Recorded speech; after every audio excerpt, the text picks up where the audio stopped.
All right, good afternoon on this Monday after Thanksgiving. So I truly appreciate you guys coming here.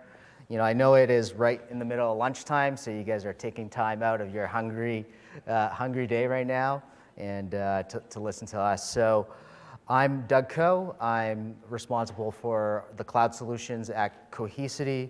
And today I have my distinguished panelists here, which I'll introduce and have them introduce themselves in a couple minutes. And we're going to talk about 5 hybrid cloud backup and disaster recovery mistakes to avoid. So just a quick overview of the agenda. So we'll talk a little bit about the mistakes. I'll get my panelists here to talk about their experiences around running into some of these mistakes. Then I'll give you just a quick overview about Cohesity, what we do around data management and the cloud. And actually, it says demo here, but we're actually going to skip the demo because I think we got a great amount of knowledge here in the panel. So really, I think you're going to get a lot just directly from the feedback from the panel. So we'll skip over that, and then at the end of the presentation, we'll kind of have a more open discussion with the panelists about a variety of topics, and then whatever extra time we have for Q&A for the audience here as well too. So without ado, let's introduce you to the panelists. So we have here Brendan from 1901 Group, Adam Hello. from AutoNation, and Aaron from SEV Technologies. Why don't you, maybe we'll just start right here with Brendan, just give a quick intro about yourself and Sure. your company. No, thank you. 1901 Group is a managed service provider using both Cohesity and AWS services and products. We're federally focused, but public sector built. So there's some special built nuances in how we operate with security controls, encryption, different requirements in very regulatory heavy environments. So if anybody out there has to deal with data sensitivity, data sovereignty, that type of thing, that's the world we live in. So good afternoon, my name is Adam Rasner. I'm the Vice President of Technology Operations for AutoNation. We're the largest automotive retailer in the country, about 350 locations, new cars, collision centers. We also have our own parts line. We bought Cohesity originally as an on-prem data protection solution, and then as we've gotten more of our infrastructure migrated out to AWS, we've started using it for other use cases like taking snaps of our production environments, spinning them up for lower environments in AWS. Also a little bit of disaster recovery and also long-term retention. Hello everyone, my name is Aaron Benson. I'm with SEV Technologies. We are an IT services provider to the government, specifically DOJ. In our environment, we bought Cohesity to back up our hyperconverged solutions and provide other backup needs that we have in our environment. Cool, thanks guys. So why don't I jump into the presentation and talk about some of the 5 common mistakes we've seen. So show of hands actually, quick question to the audience. I assume most of you guys are on AWS, that's why you're here, or at least thinking about going to AWS. So quick question to you, how many of you guys rely on AWS to back up your data running on their cloud? Quick show of hands. Okay, looks like about 20% of you. So interestingly enough, right, so let's skip over this one quickly, is that's probably the most common mistake we see, is assuming that your data is already backed up by your cloud provider. So this slide here, or this image, is directly from AWS. It's what they call their shared responsibility model. So in the bottom is really what AWS claims to be their responsibility. And what you see there is their infrastructure and hardware, right, associated with it. So the data centers, the regions, the availability zones, the edge locations, right, that's their responsibility. And the hardware and software related to that, right? So the compute, storage, databases, and networking. That's their primary responsibility. So really, if you think about it, you think about backup. Backup is for your data. And you look up top, right, what's there, right? That responsibility is yours, right? As the end customer, right, managing your data, protecting your data, backing it up, your client side, data encryption, data integrity, as well as all the server side protection as well too. So again, this is the most common thing we've seen, and just remember, right, this is your responsibility to protect and back up your data. Now I have to say, like, if I know I've asked that question about 3 or 4 years ago, back then probably about 70 or 80% of you would say AWS or my cloud provider will help me do it. So it's good that people are starting to recognize that. So I know this is something we've talked about here with our panelists here too. So Brendan, I know you mentioned working with some of your customers. Is this something you've seen or heard when working with your customers? No, absolutely, and there's a dynamic we always see where we come in either to advise or to implement or to operate in an environment. And that can be a challenge to existing IT staff who have been responsible or who will be responsible for DR, disaster recovery, or backup. In our world, we also have exercises called continuity of operations, or COOP. So we see all the time different levels, different capabilities, different cadences for actually testing out how is the recovery, how is the DR, how is the backup working. And a plug to Cohesity, we've gone from environments where it was half a day to do a recovery to a minute or two. And since we support multiple customers and multiple environments, being able to show the customer that speed, that success, that progress, whether the IT staff, the legacy staff is going to stay and inherit or use that capability, or we're going to do it for them or with them, it's just that success is a great way to move forward. So we see it all the time. Okay, cool. So again, that's the first mistake, so take note of it. First mistake to avoid. To avoid, exactly. You don't want to repeat other people's mistakes in the past. So the second mistake, I've seen and we see, and again, this is not really your fault, but it's really, I think, a result of the complexity of our IT and data environments today, right? And that is basically having point solutions for both on-premises and the cloud. So, a lot of you guys may have come from the on-premises world before, and again, you figured out, okay, we just talked about it. You need to back up your cloud too. So then you look at different solutions, right? You look at, on-prem, I might already have a legacy backup solution, right? So I have some backup software. I might have some target storage, right, to actually move those backup data to. I might have various media servers, cloud gateways, file servers, and object data that I might want to sync with the cloud, right? All these things are different point solutions that add complexity to your environment.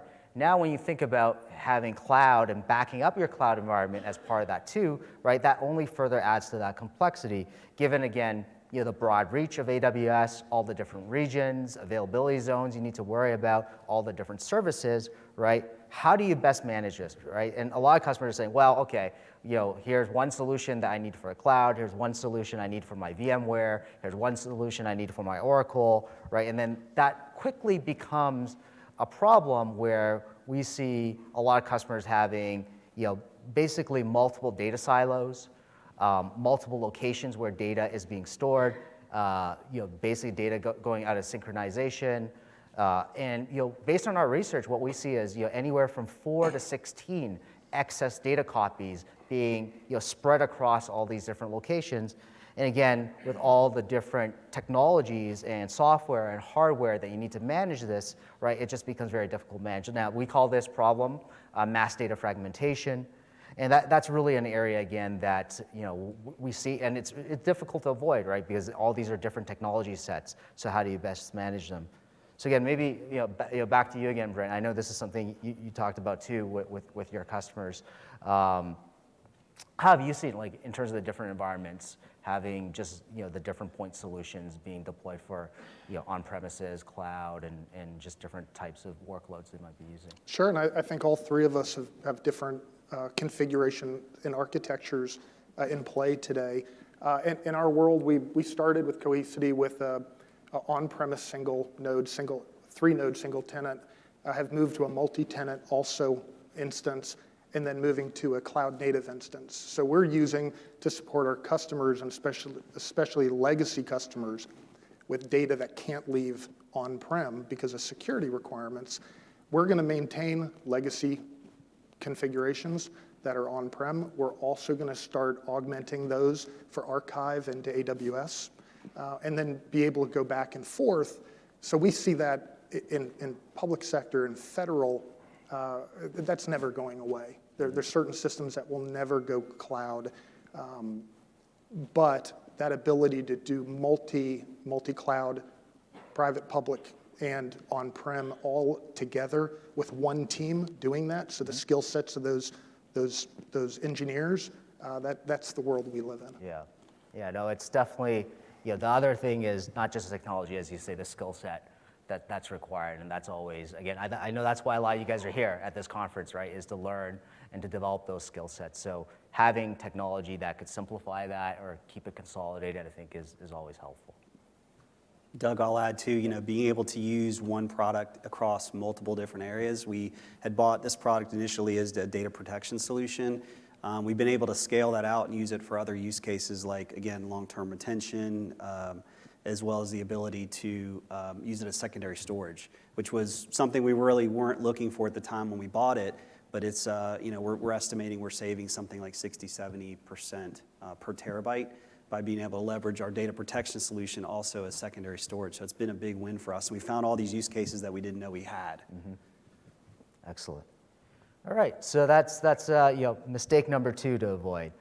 So number 3, this is a little bit more of a technical one, but I thought I'll throw it in here.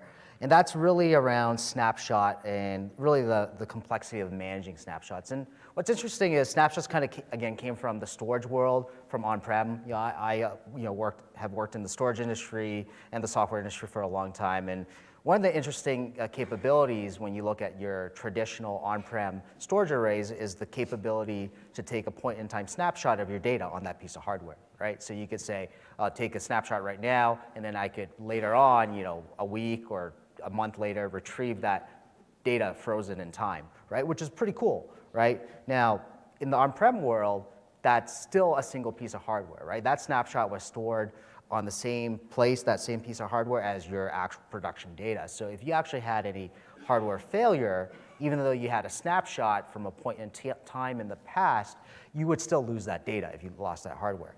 Now in the cloud, they also have a similar concept, right? You can also take snapshots of your EBS storage volumes or your EC2 machines or your RDS databases. And they actually gone one step further and allow you to copy that snapshot, say, into S3. So that's all good, right?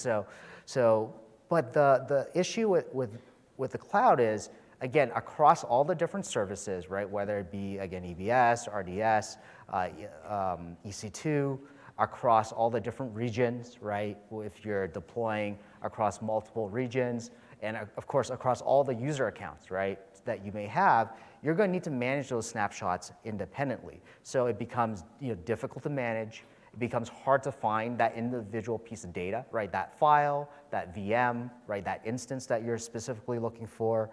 And it creates yet another silo, right? That's another silo that you need to manage and protect, and again, typically using either AWS native tools or another third-party tool that will specifically manage snapshots on their own. So the fourth one, and I think this one I'll have, again, our panel talk a little bit about, is really around designing for backup versus recovery, or forgetting about recovery. And I think this is an interesting one, right? Again, here we talk about backup. And to me, design for backup is kind of like going shopping around for your insurance policy, right? And saying, oh, I got a good deal from XYZ insurance provider. And everything's all good and dandy until it isn't anymore. When the proverbial stuff hits the fan, that's really when you put it to test, right? And that's the same thing with backup, right? Is when you have some type of disaster, data loss scenario, how can you best recover from it? And what I've seen is, this is not really your fault. A lot of people focus on backup because there's still only 24 hours in each day, right? And there's probably even less of that time that you need to allocate for your backup windows. However, our data has been growing exponentially since the start of computing, right? So the amount of data we need to back up now in 2019 going into 2020 is orders of magnitude greater than it was even just 5 or 10 years ago. So, and you're still trying to squeeze all that into a 4-hour, 8-hour, 12-hour backup window. That becomes very challenging. And that's why a lot of folks have focused around backup, and then the recovery, I got the data backed up, right? it's all good, right? And they forget about recovery. So I know this is one area definitely, Adam, you've had some experiences in, number one, in terms of addressing the backup window issue, and of course, obviously figuring out how you can best recover from that. Yeah, so when we purchased the product, we were coming off a legacy product that really didn't grow to the enterprise level. Our data had grown much faster than the product could support. So we spent extensive amount of time doing a POC across multiple different vendors, and probably number one on our criteria is actually performance, backup and restore times. And so, we were able to quickly nail the backup timing problem, making sure we get our backup windows within the set time and not go into the business day. But then the bigger part of that is when we're in trouble and we need to restore, what's that performance going to be like? So having the ability, if you don't want to wait for the VM to restore to its original host, being able to actually spin the VM up on an appliance, on the Cohesity appliance, was big for us. And we've been able to see our recovery times improve by something like 10x. So it was a big win for us and our ability to both reduce our backup times and also improve our restore times tremendously, and the reliability too. Excellent. You want to add something? For us, we did a lot of testing of how to actually replicate our Cohesity on-prem data to S3 bucket. For us, it was Deep Archive, and we went through, do we use, our first initial proof of concept, do we use just pure internet just to move, some small samples into the cloud to see what our experience would be like. Then we looked at setting up a direct connectivity from our facility out to whatever region we were in. We had a little bit of trouble with that because the actual building that we were in for a lot of our backups and where our Cohesity was at was kind of hard to get the last mile into the building. But eventually we ended up going with Direct Connect and testing and finding out that we really had to focus on how long it was going to take for us to actually replicate data out to our S3 buckets and go into the deep archive. And then if we needed to actually retrieve, doing on-peak time within our network hour operations throughout the day, what type of impact was that going to have on our network? Did we have to create QoS buckets to make sure that we didn't have any problems with actual retrieval at a critical time to get us to get a VM or some files from a VM restored back to on-prem from S3. Excellent. So you actually just hit upon an interesting point, which leads into the last and final mistake I have on the list here, which is the testing part, right? So, because most people focus on the backup piece, right, and getting that right, which is important, by the way. You can't put the cart before the horse. You need to back up your data before you can recover it. People forget about the recovery, and because of that, they really don't do a good job at testing it. And this is just some data points I looked at based on some research that Cohesity has done through Vance and Bourne, as well as through Spiceworks that we've seen. So first data point I'll share with you is, of IT professionals surveyed, and I think this is the Spiceworks data, over 800 folks were surveyed. 5% of them do not have a plan at all, right? So basically, all it means is they're either just backing up their data, or maybe they're not even backing up their data, and they're just hoping for the best, right? They just, okay, back it up, and if something happens, right, I have the user manual, I'll figure out how to recover from it, right? Not a good recipe for success. Now, again, what's still more concerning is, even of the ones that have plans, right, that they haven't written down or whatnot, they've never actually tested that plan, right? So again, you might have taken the effort to document a process or write down a process, right?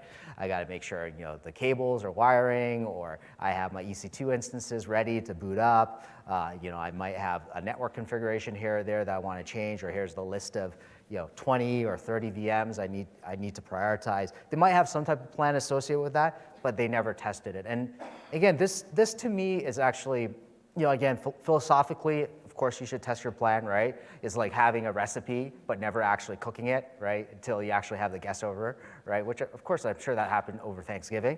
I'm sure people have done that, but you just don't know if it's going to go right. And the reason I think most people don't test their DR plans is, again, the larger your environment, the more complex. We talk about hybrid cloud and all the different point solutions is, you're talking about a manual multi-step process, probably dozens, if not over 100 steps in that process when we surveyed a lot of customers. So it's just a very complicated process for people to actually test it out, and very time consuming too, right?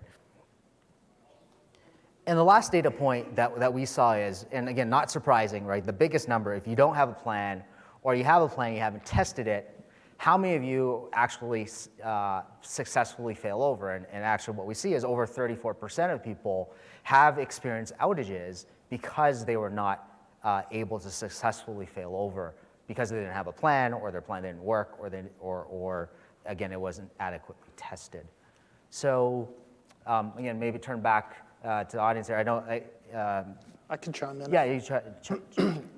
In our world, it is an enterprise environment. All the customers are generally thousands of employees, network segments, multiple locations, that type of thing, multiple data centers, private and public.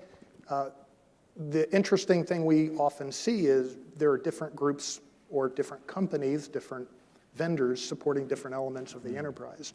So a change to connectivity or network, or change to security, change to et cetera, those changes without being processed all the way through, if the testing is not disciplined, it's just a recipe for disaster.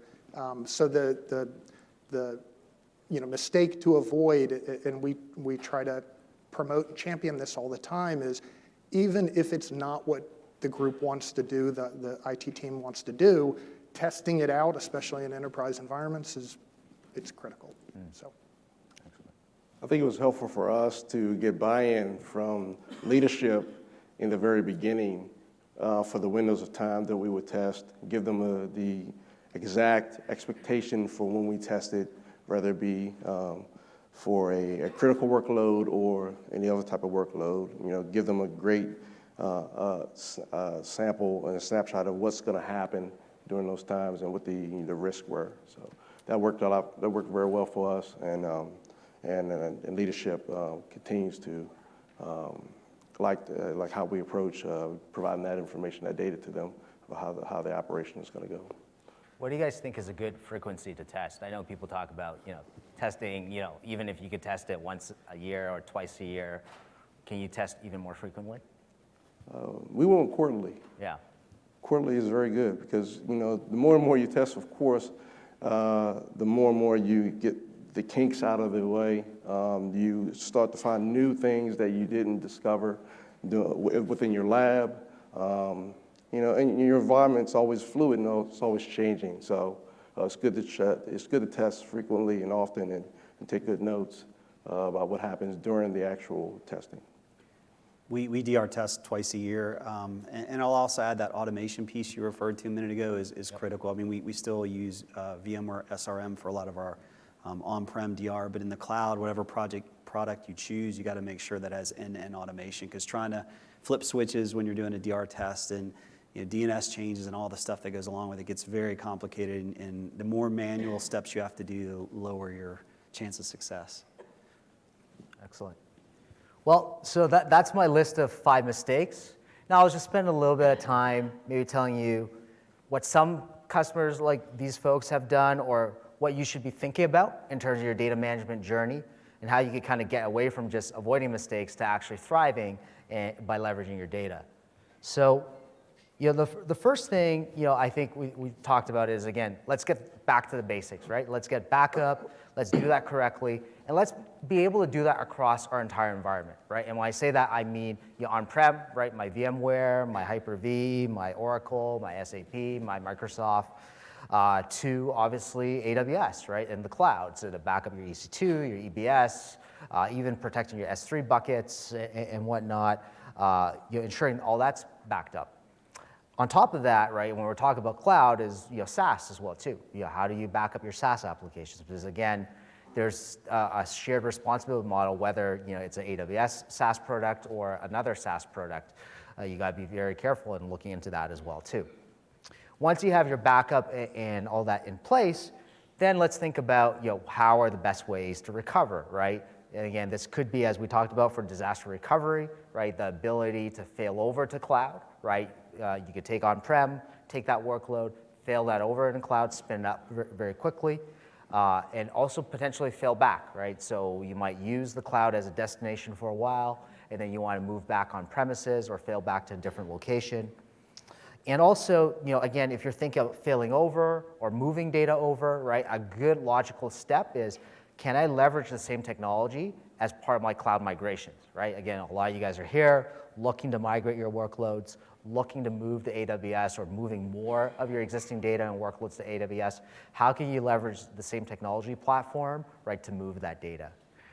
So once your data is backed up, once you know it's recoverable, it's movable, migratable, you can fail over, fail back from it, then you want to look at how can I actually take advantage of it, right? Instead of having my data sit there as an insurance policy, right, which is what most traditional backup solutions do, right? It just kind of sits there dark and being leveraged when you need it. It's actually actively looking at leveraging it, allowing you to better innovate, right? So making that data available, whether it is to create file shares in the cloud, to provide dev and test for your developers, your testers, your QA environment, making some of that production data easily available to them to create new use cases, create new apps, right? Create new interactions in a hybrid cloud model, right, with that data set. Or it could be for data analytics, AI, ML, machine learning, right, where you can actually analyze that data and, again, generate and find new business insights. So these are kind of key things that we think and we see a customer's journey, right, around how they're seeing their data and how they're managing their data. So just a quick overview about what Cohesity and what we do for data management and for backup is really we focus on providing a cloud-native solution, right, for AWS that also runs perfectly on premises. So it's a software-defined solution that runs directly on AWS, or you can run it directly on an x86 server on premises. So our customers are managing the same software, right, both on-prem and in the cloud. It's designed for global efficiency, so it has deduplication, compression, so it actually reduces your cloud storage costs. It reduces your storage footprint. It also reduces, again, in a hybrid cloud model, all the data transfers, right? So if you're transferring it, it reduces that data transfer cost and the data egress costs associated with running a hybrid cloud. We've designed this as a single platform, right, for your on-premise workloads. So again, protecting your VMware, Oracle, SAP, to protecting your AWS, and deliver that universal protection. So what's interesting is, again, instead of managing different tools, different policies across on-prem, across your workloads, you can now apply the same policies, right? So I don't care if this is an on-prem workload or a AWS workload, you apply those same policies universally, leveraging our software. And of course, right, we talked about a complex world with different point solutions. You want to be able to consolidate that so you spend less time managing your data infrastructure and your backup infrastructure, also less time managing your data itself, right? You want to be able to, we talked about having your data scattered all over the place. You want to be able to easily find your data, right? Whether it be on premises, whether it be in different cloud regions. Again, with AWS, right? If you're in different regions, you might not be able to pinpoint that instance or that data set very easily. So being able to actually do a global search across a federated cluster of Cohesity and across the cloud makes it really cool. And ultimately, by spending less time managing and making your data available, you'll be able to basically, again, drive more innovation in your organization. So, I'll just dive into some of the use cases. I know our panel here has already alluded to some of them, but a couple key ones we see. So probably the most popular one in a hybrid cloud world we see is the backup of your on-premises workloads and then the archiving and tiering of that data for long-term retention.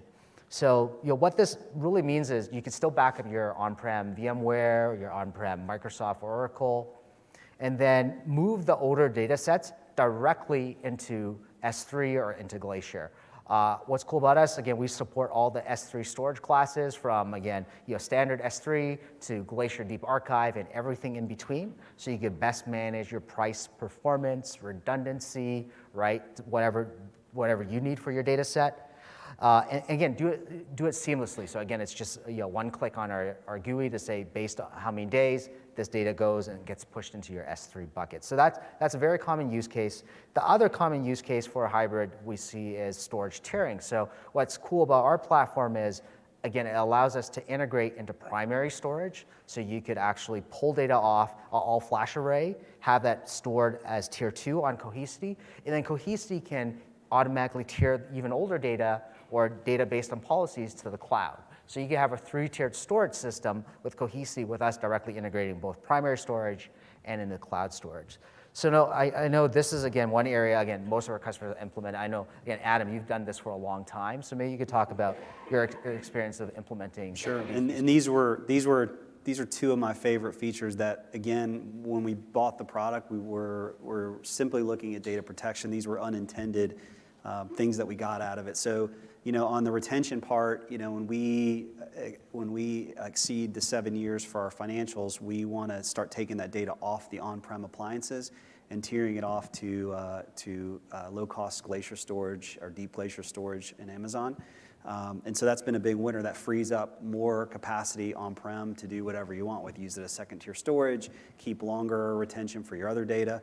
So that was one big win for us. And then the storage tiering just came about as we were putting a new document management system in. We traditionally put everything on all-flash NetApp, kind of the Cadillac of storage, and it's expensive. And so, as we got educated on what we could do using Cohesity, a document management system doesn't require that kind of I/O, that kind of performance. And so, we were able to land that data using Cohesity as the target at something like 60-70% reduced cost per terabyte.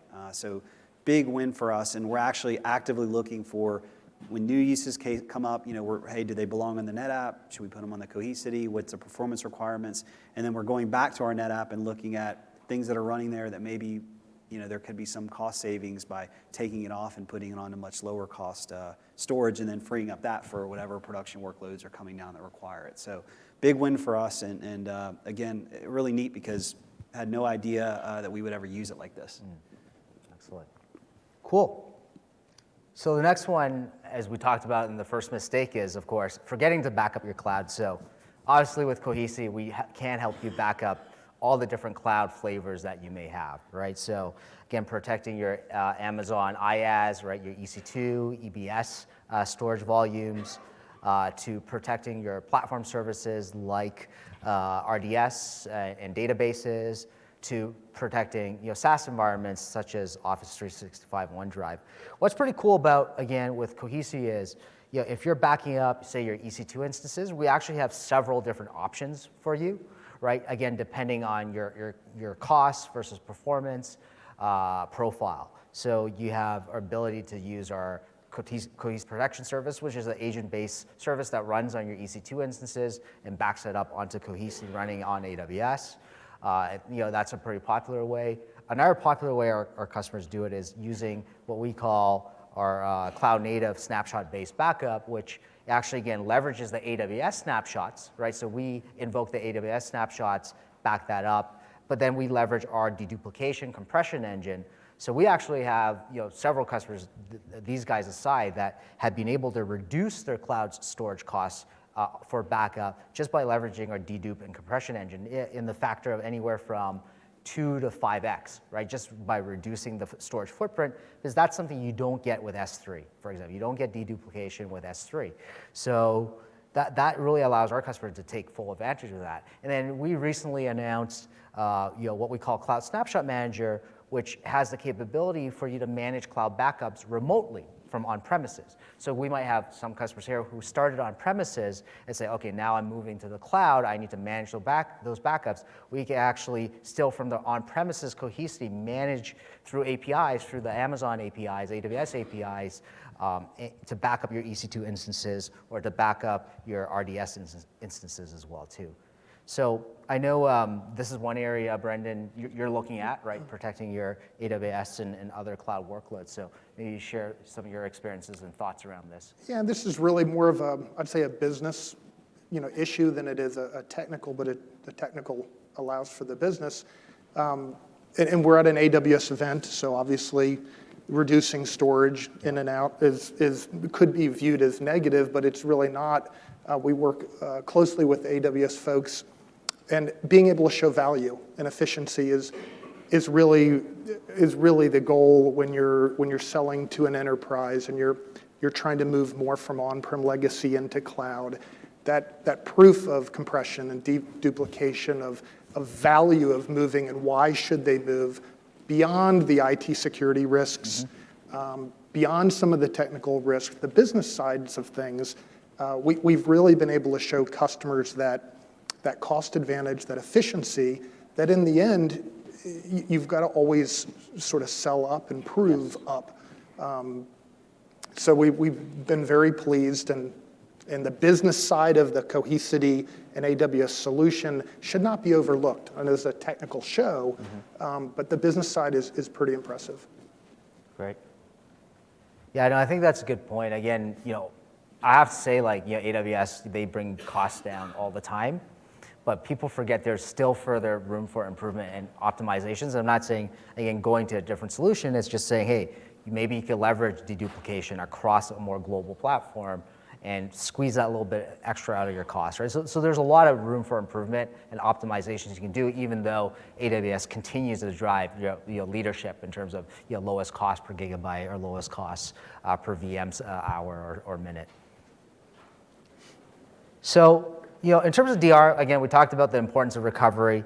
I just want to share with you again, various options that our customers have implemented and can leverage, right, in terms of recovering and failing over their data. So the first is just really an extension of our archive function. So again, most of our customers who are already using the archive function, they have the option to fully recover their data set in the cloud. So you can rebuild your whole cluster, right? Even though all your data is just stored in S3 Glacier, you can rebuild all your data set in AWS. Now, because it's all archived, and if you pushed it into Glacier, right, it may take a long time, right? That's the trade-off. It's a low cost, but low performance option to recover your data. The second option is a pretty cool one, and it's from our Cloud Spin technology, and this really allows customers to take some on-premise workloads, like again your VMware, VMDKs, and move it to the cloud, convert it, because again your VMware VMDK format is different from your EC2 format, right? Automatically convert that format and then spin that up in an automated fashion. So this is really useful for customers looking to bring up, say, maybe a portion of their environment, like a handful of VMs or a few dozen VMs, and they want to spin that up pretty quickly. So that allows them to do that and not, again, worry about a lot of the manual process required for that. The third option is what a lot of our customers do is, again, running our entire software-defined platform on AWS that allows us to sync, right, directly with your on-prem deployment for Cohesity. It allows you to quickly spin up those workloads as well, too. So again, this brings your recovery time and your recovery point objectives down to the minutes, right, and allows you the fastest failover in recovery. Now, I alluded to earlier, right, the fifth problem around DR testing, and one area we recently announced earlier this summer is the Cohesity Runbook application. And what's cool about Runbook is it really is focused around orchestrating and automating any type of manual process or workflow. DR being one of the key use cases. And it really allows you to take from the point of designing that workflow, so it's actually a visual GUI interface that allows you to take a step-by-step process, group all your VMs together, add your network dependencies, add your timings through a visual workflow design, so you could create that in a visual canvas. Then you could test that, so you could validate that. So you could actually say, I could do DR testing now. I could test if those VMs are available. I could test my VPC configuration if I'm failing over to AWS. I could plug those parameters in. I could add custom scripts and ensure that when I do a failover, that's going to work. And ultimately, it has the final capability of allowing you to execute that workflow. So it will actually, again, spin up the VMs, move it to EC2, and ensure that your entire DR failover works. Any comments from you guys on again, just the various ways you do DR and automation? I'll just reiterate what I said earlier is I think, whatever DR solution you're going to use, it has to have automation in it for you to be successful, because trying to go through a manual run book, your chance of success, again, very low. We're just starting to use the product in this way. Today we use VMware SRM, and our intent or our plan is to use Cohesity and the runbook automation they offer in the cloud. But whether it's Cohesity's product or someone else's, you want to make sure automation is key. There's no manual steps in the process. Cool. All right, and the third leg of the pillar that we talked about, right, backup, DR, and innovation. So again, just hit upon some of the common things our customers are using to better innovate by using their data. So again, instead of having your data sit there dark, which traditional backup solutions do, we actually enable our customers to make use of that data. So the first common use case is our Smart Files capability. So again, I alluded to this earlier, which is our ability to actually serve as secondary storage and to provide file-based services such as NFS, SMB, and object S3 protocol services as well too. So you can actually bring S3 on-prem and then sync it back to the cloud. And what's cool about this is multi-protocol interoperable. So what's cool is you could store data in as an S3 bucket or S3 object, and then you could read it back out as a file, as an NFS file, or vice versa, right? So it allows you to interoperate your Windows, your Linux, as well as your web-based and cloud-based apps through a very unified file system. And again, allows you to run it both on-prem, in the cloud, and also integrate into primary storage, such as an all-flash array on premises. Second is dev test. So this is a really cool capability that allows our customers to take the backup copies they have, right, and then spin up basically what we call zero-cost clones. So these are fast, thin copies of the data, and make that available for developers, QA people, testers, and allow them to create their own sandbox, right? They want that data set that's in production, right, to test against, right? They might be patching an application, even creating a new application based on some production data you may have. Now you can do this very easily. You can, again, choose to do this on-prem or in the cloud. And the last point is, again, quite unique to the Cohesity data platform, is really what we call the ability to bring apps to the data. And what we mean by this is, yes, we've consolidated the data, right? We've consolidated data, on-prem data, cloud data, right? We consolidated it into kind of one data platform. Now we make it available for your different applications. So now you can actually run your analytics application, like say a Splunk, run AI, ML, and do data analysis directly on the platform. So what's cool about this is that the traditional method is let's move the data to the apps, right? And then we're talking about big data. There's a lot of data nowadays. Again, moving data from one location to another, moving it from one app to another becomes pretty onerous and actually takes a lot of time.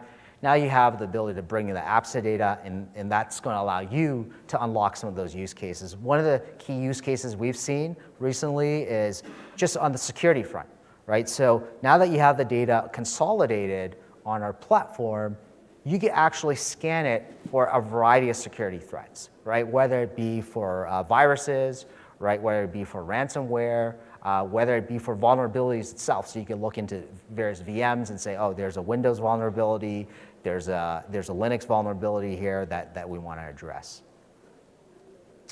Any comments from you guys? I know, Adam, you again alluded to some of the different use cases you've looked at. I know, Aaron, you've also mentioned doing some dev tests with your guys as well too, right? Yeah, in our environment, we we have a video application that changes quite frequently from the vendor that my customer has purchased this application from.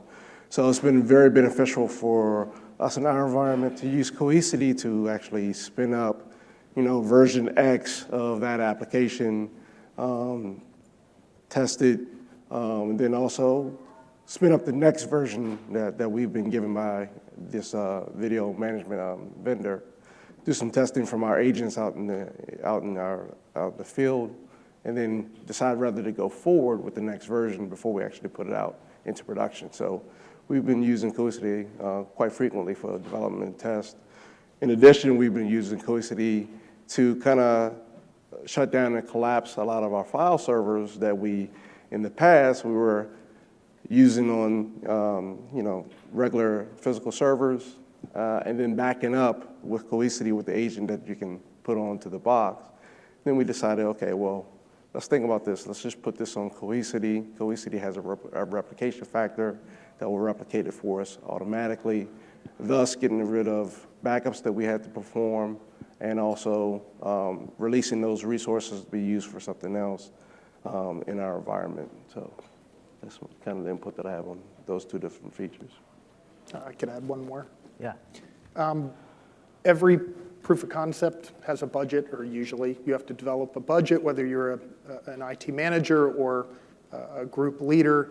One of the benefits that we didn't address today was the licensing model. Mm-hmm. We started with a small instance on-prem. We had to forecast, especially with government contracting, it's pretty arduous. We had to start forecasting consumption and future growth and how we would expand instances. And the Cohesity licensing model is very flexible. I would say that was half of our equation in a decision to go with Cohesity. Technology was obviously the other half. But don't downplay the benefits of the pricing, mm-hmm. the licensing model, the expansion capability by node, whether it's cloud native or on-premise. It really gives us a lot of flexibility. Agility is overused, but it does. So. Excellent. All right. Well, we only have one slide left, and a couple more questions left for you guys. I know the audience might have a few questions as well too. So, ultimately, again, in summary, right, we have all these mistakes that we talked about earlier. I think we could help address these better, right? Whether it is the ability to back up your cloud data, right, being IaaS, PaaS, or SaaS, the ability to consolidate both on-prem and cloud data on a single platform, the ability to manage snapshots across a hybrid cloud environment, across different regions, across different accounts, through snapshot management, and then focusing in on allowing you to recover better anywhere, right, and recover more quickly, and providing a solution that allows you to test your recovery NDR more easily. So, I think with that, got maybe a couple more questions for you guys, and I want to make sure I had it on my phone here. I know we covered most of the things that we talked about through the presentation. But what kind of, maybe if we take a step back, what kind of triggered your journey to the cloud and how you chose your partner to help you get there, especially, again, protecting your data and moving your data?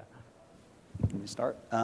So I think one question maybe we should have started off with, and we're at an AWS event, but the reality is that most of us, we're a Fortune 130 company, probably 80% of our infrastructure plus is still on-prem, and that's a result of the economics maybe don't make sense for cloud, or some of our legacy apps are not lift and shift, or whatever the reason is. We're still heavy on-prem.